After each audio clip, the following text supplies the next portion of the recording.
Hello दोस्तों, कैसे हो आप सब। आई होप के अच्छे होंगे। दोस्तों, आज हम आपके लिए अनोखी मोहब्बत कहानी का 5वां भाग लेकर आ गए हैं। दोस्तों, अगर आपने अभी तक इस कहानी के पिछले भाग को नहीं देखा है तो इस वीडियो के डिस्क्रिप्शन बॉक्स में प्लेलिस्ट का लिंक मिल जाएगा, आप वहां से जाकर देख सकते हैं। दोस्तों, अभी तक हमने देखा था जीत ने ईशान से कहा, अच्छा तो अब मैं चलता हूँ, क्योंकि आज मुझे सारी रात सोचना है कि उसे कैसे प्रपोज करूँ। और कहकर वहाँ से चला गया।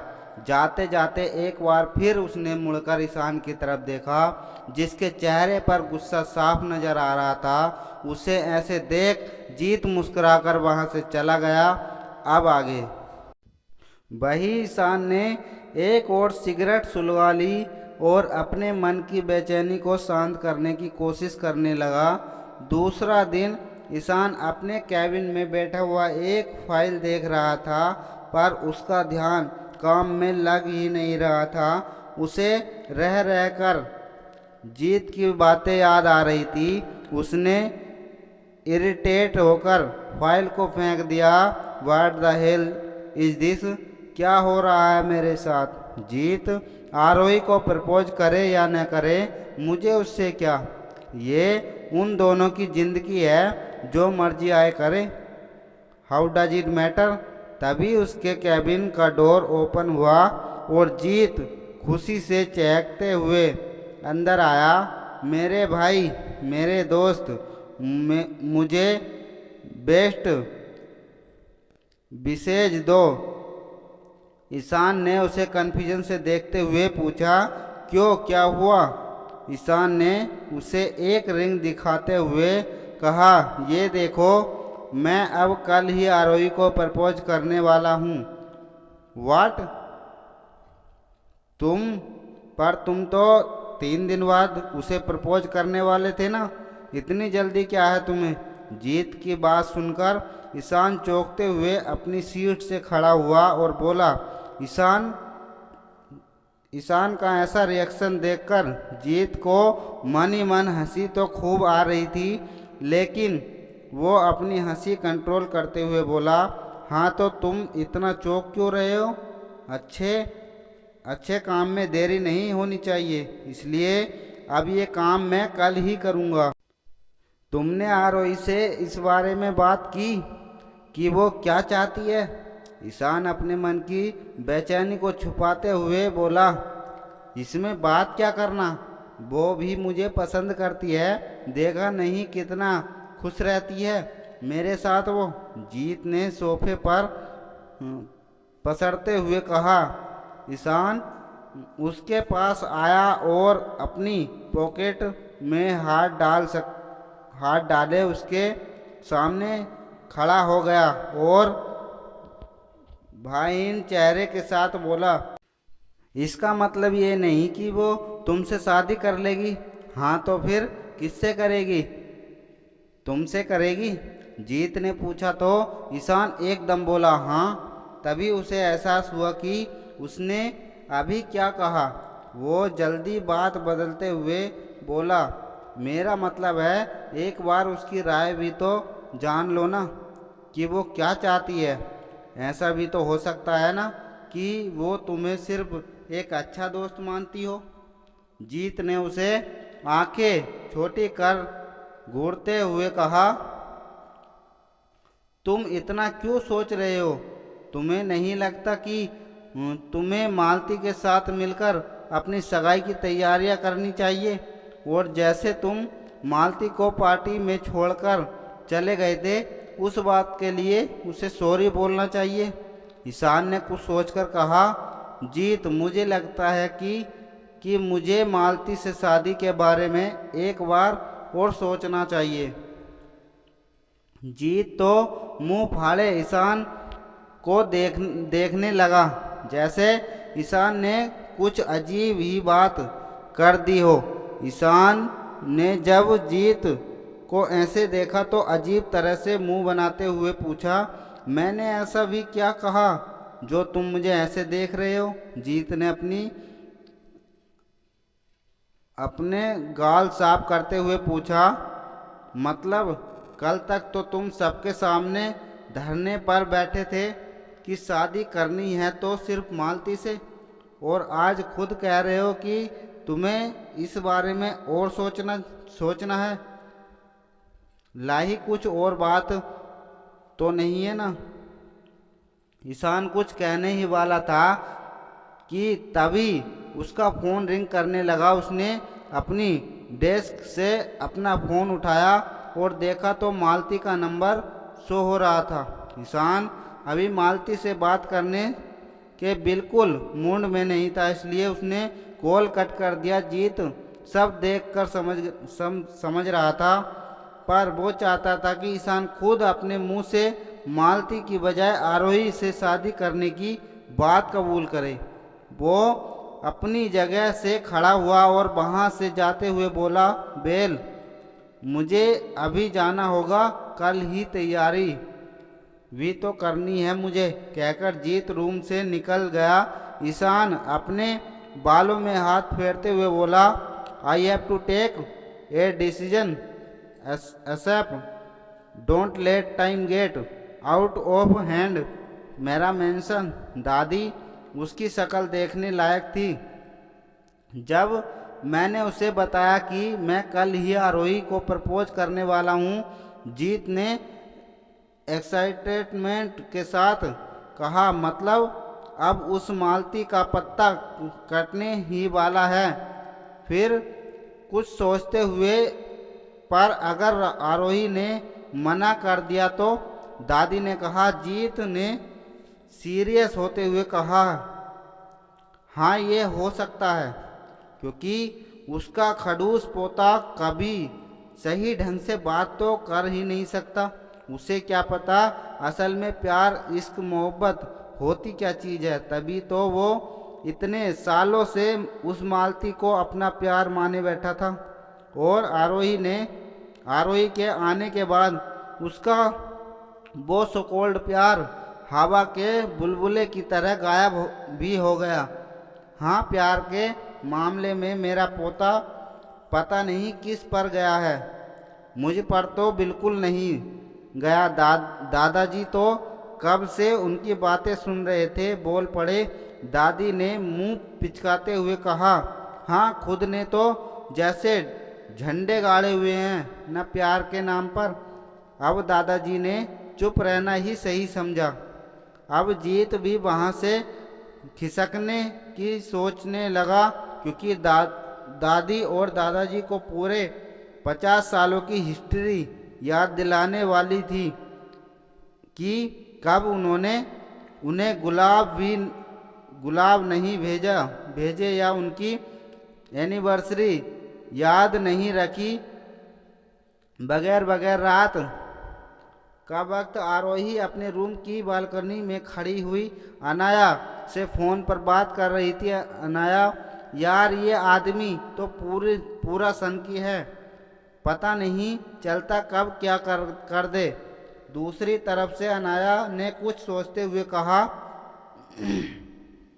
हारू, मुझे तो लगता है कि अब तुझ में इंटरेस्ट ले रहा है, तभी वह ऐसी हरकतें कर रहा है। आरोही ने चिढ़ते हुए कहा, अरे बस कर, डरा क्यों रही है? भगवान न करे वो मुझ में इंटरेस्ट ले, उसके लिए तो वो मालती ही बेटर है। अनाया ने उसे छेड़ते हुए कहा, वैसे मानना पड़ेगा कि बंदा है बड़ा ही हॉट।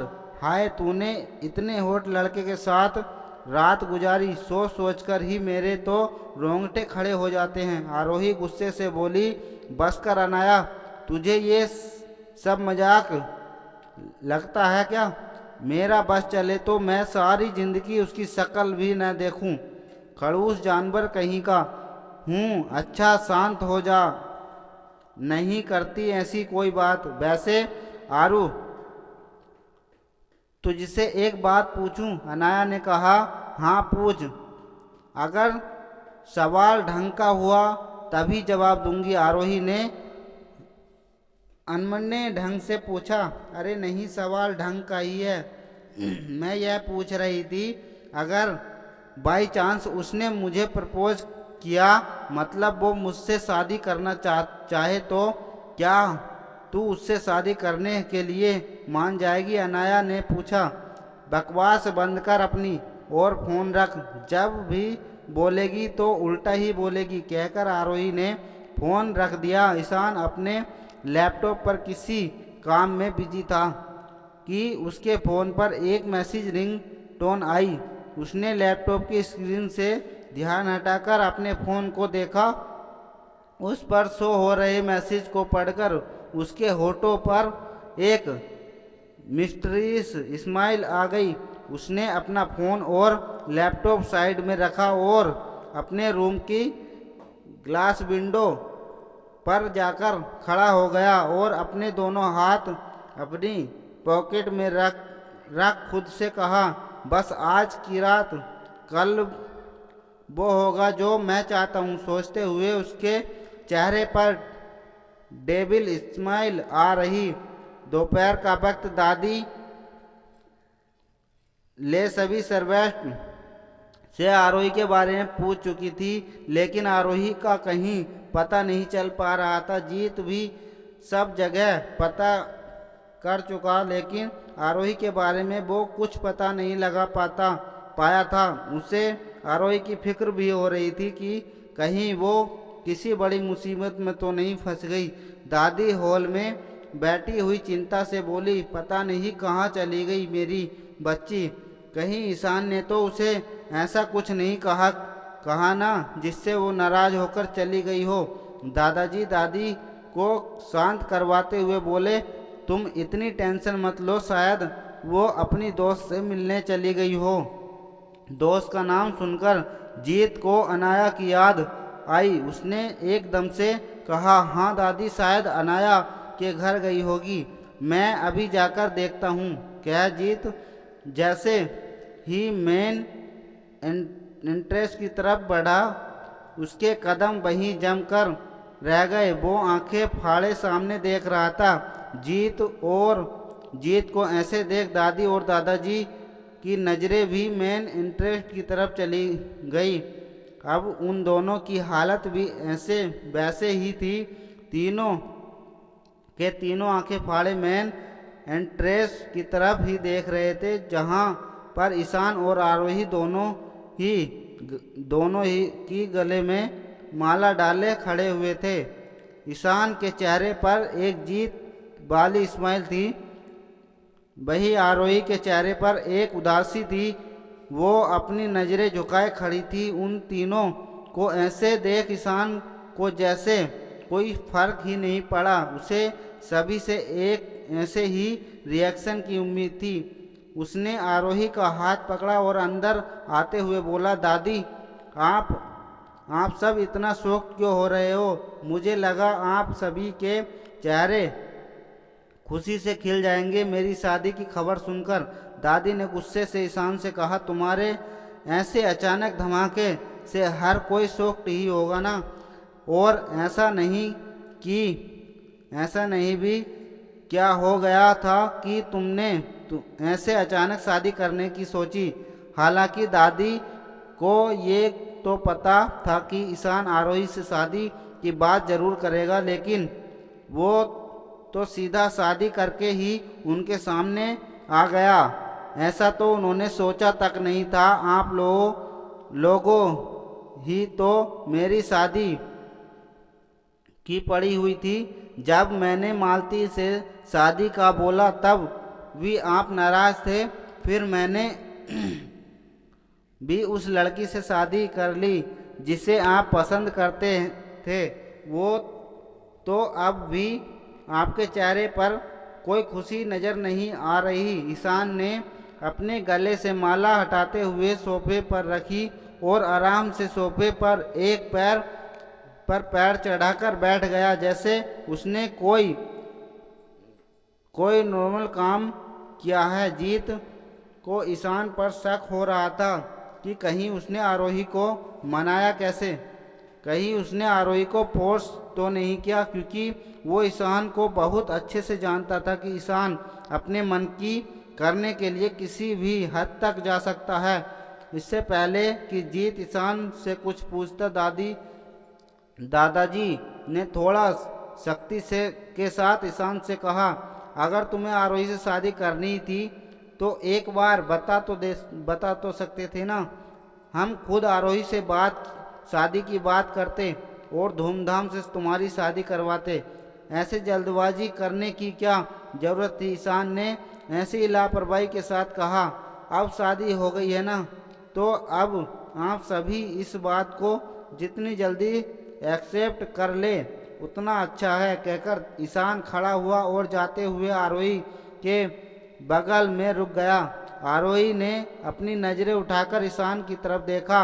उसकी आंखों में गुस्सा साफ नजर आ रहा था। ईशान ने तिरछी नज़रों के साथ उसे देखकर एक एविल स्माइल के साथ धीरे धीरे से कहा, सी यू सून स्वीट हार्ट। कह उसने अपनी एक आंख ब्लिप की और स्टडी रूम की तरफ बढ़ गया। जीत ने एक बार दादाजी, दादी और आरोही की तरफ देखा, फिर वो भी ईशान के पीछे पीछे चल दिया। वो ईशान से अकेले में बात करना चाहता था। वही दादी आरोही के पास आई और उसके कंधे पर हाथ रखकर उससे कहा, आरोही बेटा, मुझे तुमसे अकेले में बात करनी है, चलो मेरे साथ। आरोही ने दादी की तरफ नम आंखों से देखा और उनके पीछे पीछे चली गई। ईशान स्टडी रूम में आकर अपनी रोलिंग चेयर पर बैठ गया और कुछ सोचने लगा।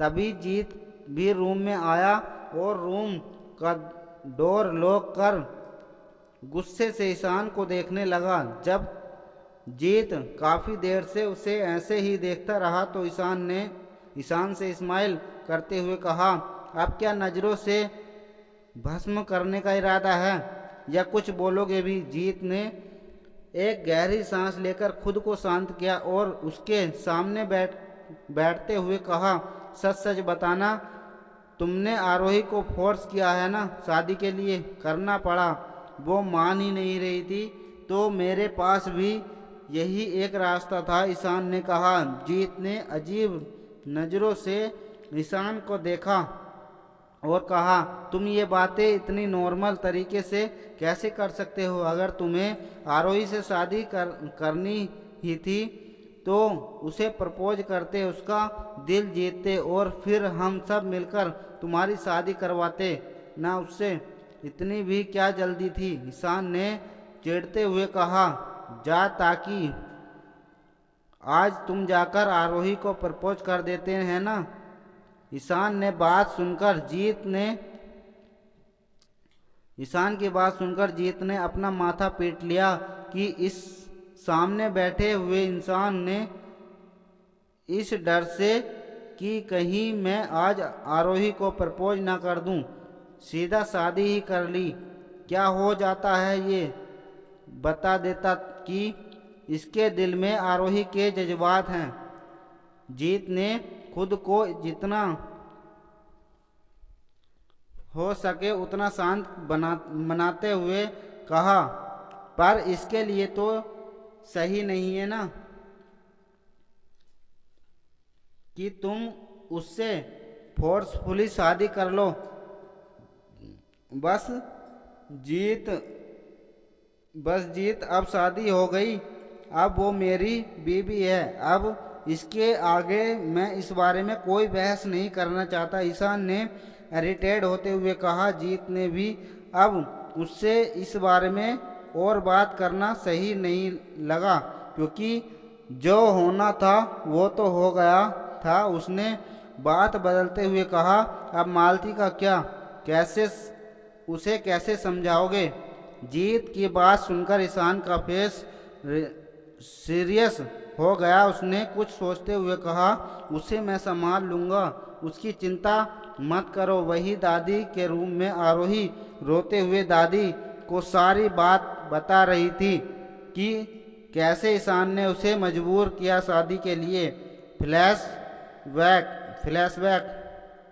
सुबह आरोही दादी और दादाजी को नाश्ता देकर उनके रूम से बाहर आई, तभी उसके फ़ोन पर एक मैसेज आया। आरोही ने मैसेज ओपन किया तो आरोही की आंखें डर से बड़ी हो गई। उसने जल्दी से ईशान के नंबर पर डायल किया। ईशान के फ़ोन उठाते ही आरोही गुस्से से बोली, आप ऐसा क्यों कर रहे हैं मिस्टर मेहरा। दूसरी तरफ से ईशान ने शांत आवाज़ में कहा, कारण जानना चाहती हो तो तुम्हें मेरे पास आना होगा, इसलिए मेरा ड्राइवर जो बाहर तुम्हारा वेट कर रहा है वो तुम्हें मुझ तक पहुंचा देगा, फिर तुम्हें तुम्हारे सभी सवालों के जवाब मिल जाएंगे। कहकर ईशान ने फ़ोन डिस्कनेक्ट कर दिया। आरोही की पकड़ गुस्से से फ़ोन पर कस गई। फिर कुछ सोचकर उसके फेस एक्सप्रेस एकदम डर में बदल गए। वो जल्दी से बाहर की तरफ भागी। शहर से थोड़ा दूर ईशान एक फार्म हाउस में हॉल के बीचों बीच एक बड़ी सी चेयर पर किसी किंग की तरह बैठा हुआ था। आरोही भागते हुए अंदर आई और गुस्से से ईशान को घूरने लगी।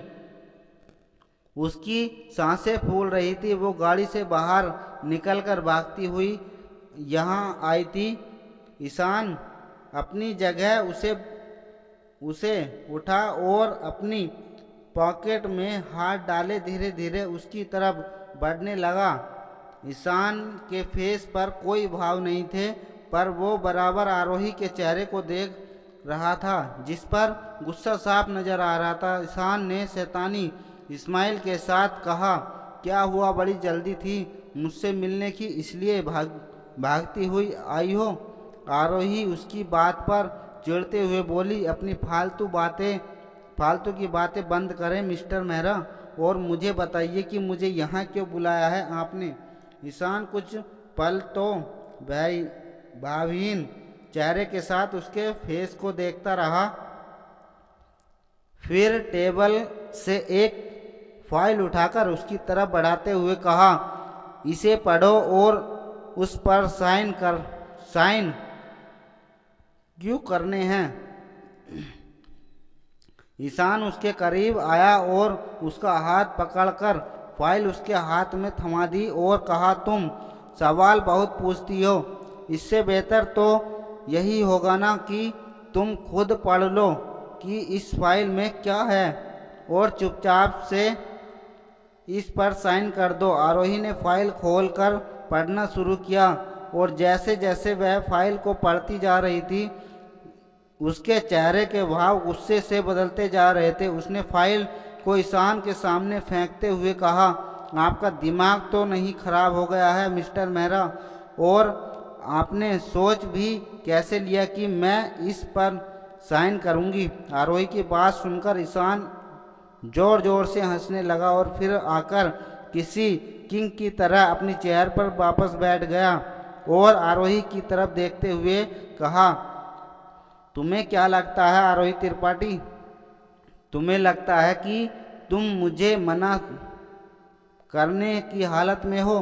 ठीक है, तुम मत करो साइन, फिर अपनी दोस्त के बारे में सोच लेना, क्योंकि इसके बाद जो कुछ भी उनके साथ में होगा उसकी जिम्मेदार सीधे तौर पर तुम होंगी। फिलहाल तो उसका एक नमूना मैं तुम्हें दिखा चुका हूँ, अभी तो आगे तो उसके साथ में बहुत कुछ होना है, तो तैयार हो जाओ हर नए झटके के लिए, क्योंकि हर बीते पल के साथ मैं उसकी लाइफ में मुसीबत में बढ़ती ही जाएंगी और अगले आधे घंटे में वह पूरी तरह से डिस्ट्रॉय हो जाएगी, शायद उसकी जान भी जा सकती है। ईशान की बात सुनकर आरोही अब गुस्से से आग बबूला हो गई। वह आगे बढ़ी और ईशान का कॉलर पकड़ते हुए बोली, आपकी हिम्मत कैसे हुई ऐसा करने की? अगर मेरी दोस्त को कुछ भी हुआ ना तो ईशान मेहरा तुम्हारी जान ले लूँगी मैं। ईशान के होठों पर अभी खतरनाक वाली स्माइल थी। उसने झटके से आरोही के हाथ अपनी कॉलर से छुड़ाया और उसका हाथ मोड़ते हुए उसे अपनी गोद में बैठा लिया। आरोही उसकी पकड़ से छूटने की बहुत कोशिश कर रही थी, पर ईशान की पकड़ बहुत ही ज़्यादा मजबूत थी। ईशान ने उसके गालों को सहलाते हुए कहा, कोशिश करना बेकार है, तुम भी अच्छे से जानती हो कि तुम मेरा मुकाबला नहीं कर सकती, और इसका टेलर तुम पहले ही देख चुकी हो। फिलहाल तो तुम अपनी दोस्त के बारे में सोचो, पेपर्स पर साइन कर रही हो या फिर अगला नमूना तुम्हें जल्दी दिखा दूं। अब आरोही के चेहरे पर उसकी बेबसी साफ नजर आ रही थी। उसकी आंखें नम हो गई। वह रुआसी आवाज में ईशान से बोली, तुम ऐसा क्यों कर रहे हो मेरे साथ में? और तुम तो मालती से प्यार करते हो ना, तुम उससे शादी भी करने वाले हो, फिर तुम यह मुझसे जबरदस्ती शादी क्यों कर रहे हो? ईशान ने मदहोशी से कहा। आरोही के गालों को सहलाते हुए कहा, because want you in my life near me. Arohi ने अपनी लाल आंखों से ईशान की आंखों में देखते हुए कहा, मैं कोई चीज़ नहीं हूँ ईशान मेहरा कि आपको पसंद हूँ तो आप मुझे हमेशा के लिए अपने पास रख लेंगे। ईशान ने उसके बालों को कसकर पकड़ा और उसके चेहरे की तरफ झुकते हुए कहा, अगर चीज़ समझा होता तो शादी ना करता, बिना शादी के ही तुम्हें अपना बनाता हर रात, और तुम कुछ ना कर पाती। कहकर उसने आरोही को धकेल दिया। आरोही सीधा फर्श पर जाकर गिरी। फिर ईशान खड़ा हुआ और उसके पास आकर अपने पंजों के बल बैठकर अपना एक हाथ अपने घुटने पर टिकाते हुए कहा, जितना ज़्यादा टाइम तुम लोगी उतनी तुम्हारी दोस्त की मुश्किलें उतनी ही ज़्यादा बढ़ती जाएंगी। वैसे यह तुम्हारी वही दोस्त है ना, जिसने हमेशा हर कदम पर तुम्हारा साथ दिया है, जो हर मुश्किल की घड़ी में तुम्हारे साथ खड़ी रहती है। तो क्या तुम उसके लिए इतना भी नहीं करोगी? ईशान की बात सुनकर आरोही को याद आया कि अनाया ही तो है पूरी दुनिया में उसके लिए, जो हमेशा उसके लिए सबसे लड़ जाती है। अनाया ने हर सुख दुख में उसका साथ दिया था और हमेशा उसे संभाला था। वह अपने लिए उसकी जान खतरे में नहीं डाल सकती और उसकी मुश्किलें नहीं बढ़ा सकती थी। उसने अपने आंसू साफ किए और फाइल उठाकर उस पर साइन कर दिया। आरोही के साइन करते एक अलग ही तरह का सुकून ईशान के फेस पर नज़र आने लगा, जैसे उसे उसकी कोई कीमती चीज़ मिल गई हो। लेकिन जैसे ही आरोही ने फाइल ईशान की तरफ बढ़ाई, ईशान ने फेस पर दोबारा वही कोल्ड एक्सप्रेशन नज़र आने लगे। आरोही अपने आंसू साफ करते हुए खड़ी हुई और गुस्से से ईशान से कहा, मैं दादी को सब कुछ बता दूंगी कि तुमने मेरे साथ क्या किया। ईशान ने उसके चेहरे के करीब झुकते हुए कहा, आई डोंट केयर। फिर जैसे ही ईशान उसके होठों की तरफ झुकने लगा, आरोही ने अपना चेहरा दूसरी तरफ कर लिया। आरोही अभी भी गुस्से से बहुत कांप रही थी और उसके आंसू बह जा रहे थे। उसे अपनी बेबसी पर भी बहुत रोना आ रहा था क्योंकि वह हर बार ईशान के सामने कमज़ोर पड़ जाती है, क्योंकि क्यों नहीं उसका मुकाबला कर पाती वो। ईशान ने हंसते हुए कहा, बीवी बनते ही नखरे चालू, कोई बात नहीं, पर तुम्हारे नखरे मैं चलने दूंगा नहीं। सो मिसेज आरोही मेहरा, कॉन्ग्रेचुलेसन, आखिरकार आज आप मेरी बन ही गई। चलो तुम्हारे ससुराल जाने का वक्त आ गया है। कहकर उसने आरोही का हाथ पकड़ा और अपने साथ बाहर लेकर चला गया। Flashback and. ईशान की ये हरकत जानकर दादी को ईशान पर गुस्सा तो बहुत आया, पर अब आरोही ईशान की लीगली वाइफ बन चुकी थी और इसमें अब वह कुछ भी नहीं कर सकती थी। दादी ने ईशान को बुलाकर अपनी फरमान सुना दिया था कि कल ही आरोही और ईशान की सारी विधि रस्मों के साथ में शादी होगी। दूसरे दिन सारे रीति रस्मों के साथ में ईशान और आरोही शादी के बंधन में बंध गए। यह छोटा सा ही फंक्शन था। इसमें सिर्फ घर के लोग ही शामिल थे, बाहर से किसी को नहीं बुलाया गया था सिवाय मीडिया के, क्योंकि ईशान मेहरा इंडिया की काफ़ी जानी मानी हस्ती थी। उसकी शादी अनाउंस करना भी ज़रूरी था।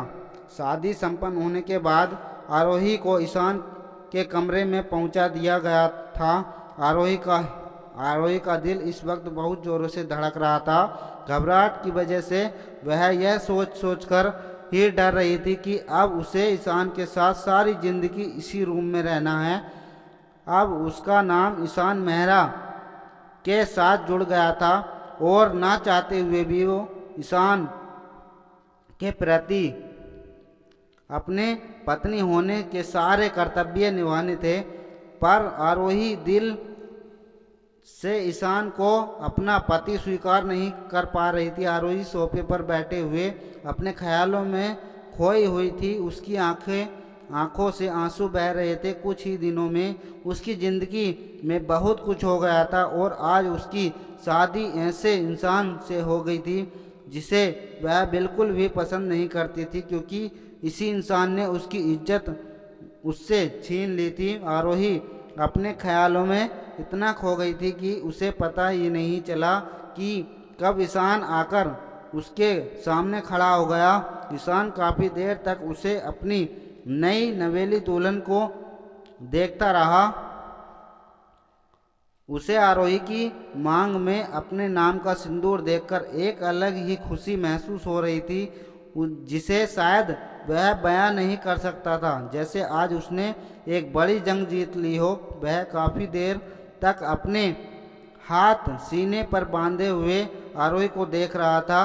जब काफ़ी देर बाद भी आरोही अपने ख्यालों से बाहर नहीं आई तो उसने अपनी भारी आवाज़ में कहा, क्या बात है बीबी, हमारी आज की पहली रात के बारे में सोच रही हो कि तुम कैसे अपने पति को खुश करोगी?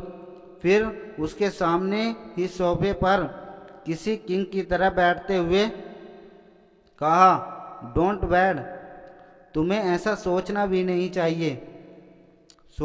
चाहिए। आखिर तुम्हारा फर्ज बनता है कि अपने पति की खुशियों का ध्यान रखना। फिर एक डेविल स्माइल के साथ, फिर चाहे वो वैड पर ही क्यों ना हो। आरोही, जो ईशान की आवाज़ सुनकर होश में आई थी और उसकी बेशर्मी से भरी बातें सुनकर वो गुस्से से उसे घूरने लगी। ईशान अपनी जगह से उठकर उसके पास आया और उसकी बाँह पकड़कर उसे खड़ा किया और उसके चेहरे के करीब जाकर शैतानी हंसी के साथ कहा, उफ, तेरी ये कातिल निगाहें, मेरे कत्ल का इरादा तो हो तो खंजर से वार ना करना, मुझे मारने के लिए काफ़ी है तेरी कातिल नज़रों का वार। आरोही ने नफरत से अपनी नज़रें उसके फेस ली और अपनी बाँह छुड़ाने की कोशिश करने लगी। ईशान ने उसकी बाँह पर अपनी पकड़ मजबूत करते हुए कहा, स्टॉप ट्राइंग, क्योंकि मेरी पकड़ से छूट पाना इतना भी आसान नहीं स्वीट हार्ट। और मत भूलो कि अब तुम पर मेरा हक है और जो मेरा है वो मैं किसी भी हालत में लेकर रहता हूँ। आरोही ने ईशान की तरफ गुस्से से देखा और कहा, तुमने मुझसे ज़बरदस्ती शादी की है ईशान मेहरा, तो मैं तुम्हारी गलतफहमी दूर कर देती हूँ कि मैं तुम्हें दिल से कभी अपना पति नहीं मानूंगी, क्योंकि मैं तुमसे नफरत करती हूँ। तुम जैसा इंसान किसी की मजबूरी का फ़ायदा तो उठा सकता है, लेकिन किसी का प्यार नहीं पा सकता, क्योंकि प्यार कभी भी ज़बरदस्ती से हासिल नहीं किया जाता। आरोही के ऐसे जवाब देने से ईशान के फेस एक्सप्रेस डार्क हो गए थे। उसने आरोही की आंखों में देखते हुए एक एक शब्द पर जोर देकर कहा, मैंने तुम्हें पहले भी वार्न किया था कि मेरे सामने सोच समझकर बोलना, मुंह खोलना, पर शायद तुम्हें मेरी बात समझ नहीं आई स्वीट हार्ट। तो चलो आज तुम्हें एक अच्छा सा सबक दे ही देता हूँ, ताकि आगे से तुम्हें याद रहे कि ईशान मेरा कौन है। कहते हुए ईशान के होठों पर एक कातिल हंसी आ गई, जिसे देखकर आरोही को अब ईशान से डर भी लग रहा था। उसने आरोही का दुपट्टा खींचकर फर्श पर फेंक दिया। आरोही ने जल्दी से अपने सीने को अपने हाथों से ढक लिया, क्योंकि उसकी चोली का फ्रंट गला काफ़ी डीप था। आरोही सहमी हुई नज़रों से ईशान को देख रही थी। वहीं ईशान अपना एक एक कदम आरोही की तरफ बढ़ाते हुए तिरछी स्माइल के साथ बोला, मुझसे क्या छिपा रही हो बीबी? मैंने तुम्हारी पूरी बॉडी को अच्छी तरह से देखा हुआ है और उसे हर जगह से भी छुआ है। आरोही को ईशान की बातें बर्दाश्त नहीं हो रही थी। उसने शर्म से अपना चेहरा झुका लिया। ईशान के हर बढ़ते कदमों के साथ आरोही अपने कदम पीछे ले रही थी। वही ईशान इंटेंस नज़रों से आरोही के जिस्म के एक एक उतार चढ़ाव को देख रहा था। आरोही उसके सामने सिर्फ चोली और लहंगे में थी। आरोही के गुलाबी गाल, उसकी झुकी हुई घनी पलकें, डर से कांपते उसके गुलाबी होठ, गोरा बेदाग जिस्म, उसकी गुराहीदार गर्दन, उसकी पतली नाजुक कमर, जिसे देख ईशान की बॉडी रिएक्ट करने लगी थी। आरोही को देख उसके होठों से धीरे से निकला ब्यूटीफुल। अब तक आरोही के पीछे कदम बढ़ाते हुए दीवार से लग गई थी और ईशान उसके काफ़ी करीब पहुंच गया था। आरोही ने अभी भी अपनी नज़रें झुकाई हुई थी, लेकिन ईशान की नज़रें आरोही खुद पर महसूस कर पा रही थी, जो उसे काफ़ी अनकंफर्टेबल फील कर रही थी। ईशान आरोही की खूबसूरती देखकर बेकाबू होने लगा था। उसने आरोही के हाथ पकड़कर दीवार से लगा दिए और आरोही की तरफ झुकने लगा। आरोही ने डर से अपनी आंखें बंद कर ली। उसे ईशान की गर्म सांसें अपनी नेक पर महसूस हो रही थी। ईशान ने अपने होठ आरोही की नेक पर रख दिए और आरोही की नेक को किस करने लगा। ईशान के होठों की छुअन महसूस कर आरोही की पूरी बॉडी में सिहरन सी दौड़ गई। शायद डर से वो ईशान की पकड़ से छूटने की कोशिश करने लगी, लेकिन ईशान ने उसके हाथों को बहुत ही मजबूती से पकड़ा हुआ था। वो ईशान से रोते हुए बोली, दूर हटो मुझसे, मुझे मत छुओ। ईशान को आरोही के जिस्म से आती भीनी भीनी महक मदहोश कर रही थी, लेकिन आरोही का उससे बार बार छूटने की कोशिश करना ईशान को अब इरिटेट कर रहा था। उसने आरोही के चेहरे की तरफ देखा और उसके गालों को कसकर पकड़कर कहा, तुम्हें छूने का हक मुझे है, क्योंकि लीगली मेरा तुम पर अब पूरा अधिकार है। तुम्हारे जिस्म पर, तुम्हारे जिस्म की इस मदहोश कर देने वाली खुशबू पर मेरा हक है और मैं अपना हक लेना अच्छी तरह से जानता हूँ। कहकर उसने झटके के साथ आरोही को अपनी गोद में उठा लिया। आरोही उसकी गोद से उतरने के लिए मचलने लगी, पर ईशान ने उसे ले जाकर बेड पर पटक दिया और उसे देखते हुए अपनी शेरवानी के बटन खोलने लगा। आरोही को आज फिर से वही रात याद आ गई जब ईशान ने उसके साथ जबरदस्ती की थी। वो डरकर बेड पर सिमट कर बैठ गई। वही ईशान ने गुस्से से अपनी शेरवानी उतारकर फेंक दी और आरोही को पैर पकड़कर उसे अपनी तरफ खींच लिया।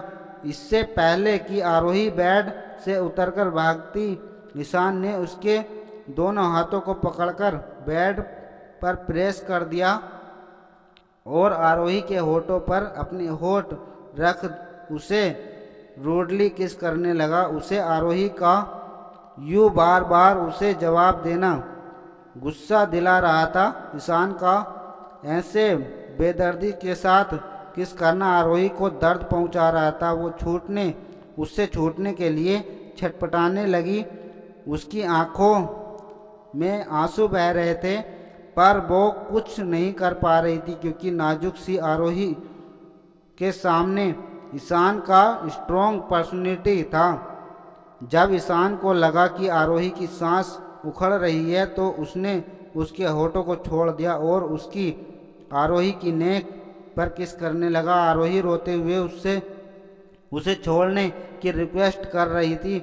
वही ईशान को गुस्से में उसका रोना नहीं दिख रहा था। वो आरोही को किस के साथ वाइट भी कर रहा था, जिससे आरोही की दर्द की वजह से चीखें निकल रही थी क्योंकि ईशान काफ़ी वाइल्डली ये सब कर रहा था।